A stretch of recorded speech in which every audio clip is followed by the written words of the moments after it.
it so hard to change? Even when you really want to, even when you're clear on what needs to shift, even when your soul is screaming for something new. Why does it sometimes feel like you're stuck in quicksand and nothing moves? In this video, we're going to break down why that happens, not just psychologically, but neurologically and energetically, and how to create the momentum you need to move through it with power and grace. And if you stay with me till the end, I'll share a little known insight from chaos theory that might forever change the way you relate to resistance to change. Because change is not a one-time decision or a mindset trick. It's a biological, emotional, and energetic process that we all must go through. And that process has the potential to threaten everything that feels safe, known, and familiar, even if it's dysfunctional. And this is because the nervous system speaks in patterns, and pattern is one of the main ways that we have survived. That's why change often feels like death, because something is dying. An identity, a way of coping, a mental disposition you've used to explain life and protect yourself. Even a feeling you may not want to admit that you are oddly attached to, like victimhood, martyrdom, over-responsibility, apathy, or control. There is a science behind this resistance. So let's talk about your brain for a moment and why it might seem to be fighting you. Your brain is what's called a dissipative structure. This is a term from systems theory. It means that it's a self-organizing system that maintains order by processing and releasing energy. But in order to evolve, it must go through periods of high fluctuation or internal chaos.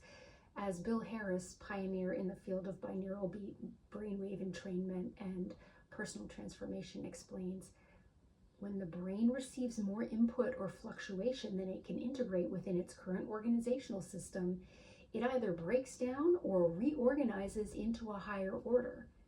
That's what's happening during deep transformation. The chaos you experience during the breakdown phase is not the problem.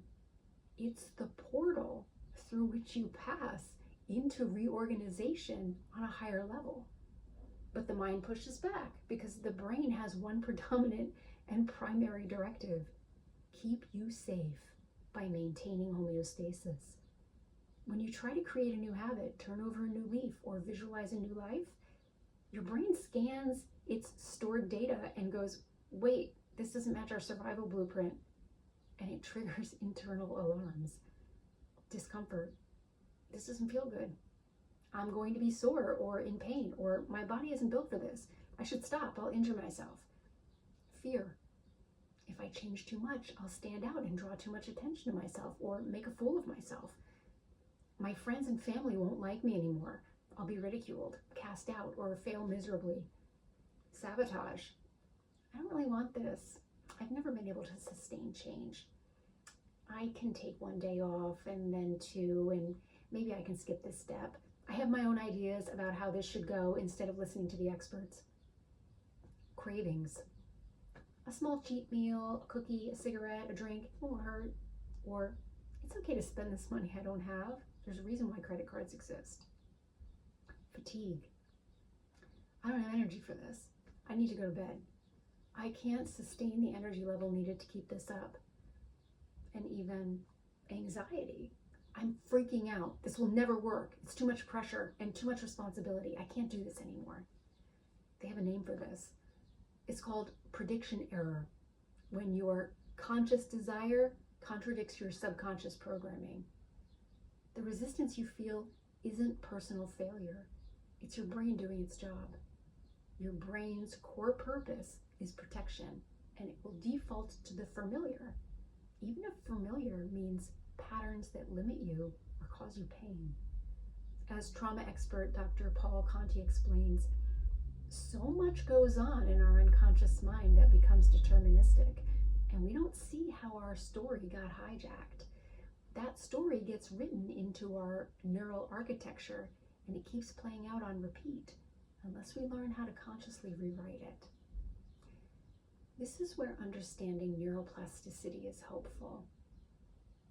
Neuroplasticity is your brain's capacity to rewire itself over time, using your awareness and conscientiousness to consistently create new grooves and interrupting the old ones in enough times that your biology starts to adapt. You don't override these protective patterns through force. You do it with persistence and presence and practice, with daily decisions to reroute your inner autopilot. Because if your nervous system learned those patterns, it can unlearn them too, and it can learn something new. We rewrite our neural wiring by remembering to choose different responses again and again until the old ones no longer dominate our internal landscape. So those fear-based thoughts your brain throws up, they're not facts, they're patterns. And here's how you begin to consciously respond to them. Don't get your hopes up can become keep at it. Change happens over time. Keep showing up and doing the work and you'll get results. It's always been this way can become change is the only constant. Life is always changing, and so am I. And I can and will direct the change I want to see in my life. This is just who I am can become this is who I have been, but every day I have an opportunity to show up differently and choose something new. These are not just pretty phrases. They're neurolinguistic redirects, tiny cognitive interventions that start to carve new grooves in the brain. Each time you consciously interrupt the old story, you lay the foundation for something new to take hold. And here's something very interesting I rarely hear others talking about. In chaos theory, change doesn't happen smoothly. It happens through a process they refer to as bifurcation. Remember that breaking down and reorganizing on a higher level we talked about earlier? Bifurcation is that breaking point where the system destabilizes before reorganizing into something new. This means that right before you change, the nature of change itself requires that things get worse. Patterns intensify, emotions surge, old triggers resurface. You question everything. Not because you can't make it to the next level, but because the old structure is losing coherence and your system is searching for a new organizing principle. And this happens on many layers. This is not a step back. This is the threshold to that portal through which you pass into reorganization on a higher level. And this is the place where most people retreat and give up and stop pushing forward, because no one teaches us that chaos is a signpost of evolution and not a regression. So why does it all feel so personal? Well, let's go a little bit deeper into the lived experience of this. Change doesn't just challenge your mind, it challenges your entire system and especially your heart. Because who are you without that old pattern? Who are you if you stop playing small? Stop numbing yourself with habits and patterns which drain your energy and weaken your intelligence and drive. What happens if you stop fixing everyone else and start putting your mask on first, making yourself a priority and not worrying what others think about how you spend your time and choose to live? Whose life is it anyway, right? And what if you stop apologizing for your needs and being perceived of as selfish and move to make sure that they are met, at the very least by you, if by no one else? Change threatens the part of you that has worked very hard to feel safe, not just biologically and psychologically, but socially, personally, and culturally. So grief arises, so does fear, not just of the unknown, but of the loss of the habits and routines and attitudes that kept you going, even if you weren't happy and it was costing you everything. That's why change isn't just an upgrade. It's a sacred rupture, both exhilarating and thrilling and terrifying all at the same time. Change can't help but become a physical experience because everything is connected, right? Your body stores every identity you have ever played. The overachiever, the caretaker, the rebel, the invisible one, daddy's little girl, the black sheep. These identities are not just roles, they're psychoneuromuscular patterns. So when you try to make even little changes, the body feels it too, through tension, symptoms, fatigue, restlessness, old traumatic memories arising.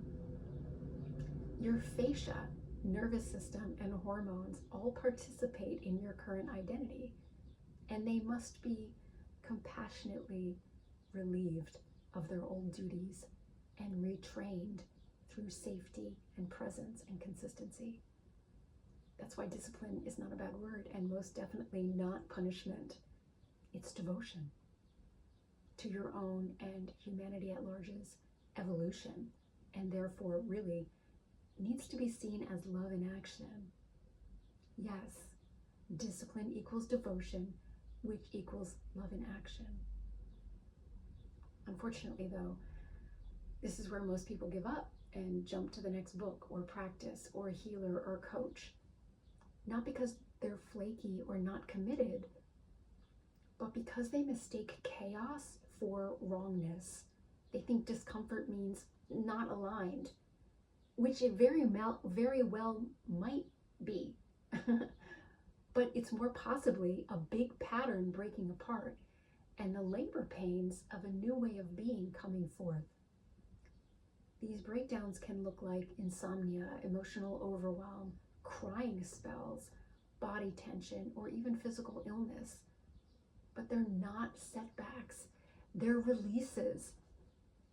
Just like in deep meditation or trauma healing, when emotional or energetic congestion leaves the system, it can be like getting a Charlie horse and not being allowed to stretch your foot out to relieve it. The body and brain must recalibrate. As Bill Harris says, catharsis is a natural byproduct of evolutionary growth. Your system, through these different forms of release, is doing the deep work of reorganizing itself. So this is where discernment needs to be honed. Do you really need more information, a different technique or approach? Or do you just need more repetition and to stay the course? Are you sure you need better tools or processes? Or is it that you need more consistent and disciplined application of what you already know? This is where devotion begins to grow and where real change is forged. When you keep showing up for the change, even when your mind is unconvinced and your body wants to run. So why can't change be elegant and graceful? Now, in the next video, Making Change Easy, we're going to explore how change can actually become beautiful. Because when we start to understand sacred geometry and fractal evolution and how systems, both biological and spiritual, are coded to unfold in elegant patterns, we stop resisting change and start working with it, because we can kind of recognize what's happening and we kind of know what to expect, so we can acquiesce to the process. But for now, here's the takeaway. This is what you are here for. You're here on this planet to evolve. You're not here to stay the same. You are here to become your next version, maybe many times over. And yes, it will challenge you. It will feel like a loss. Yes, it will stir every fear, every attachment, and every unfinished story. But there is no transformation without tension. There is no becoming without a dismantling of what came before. And when you stay with yourself through it, through the chaos, through the discomfort, through the craving to quit, you arrive somewhere entirely new, as someone new. Not someone you made up, but someone you've been becoming all along. Not a new self, but the real you finally arising. So keep going. Breathe through. Hold space for yourself and your process of becoming like the sacred system that you are. Breathe through the cravings and the confusion and the discomfort without moving to change it. Understand that the pattern is changing according to its own natural tendency. And watch how it unfolds. Thank you for joining me today. Till next time.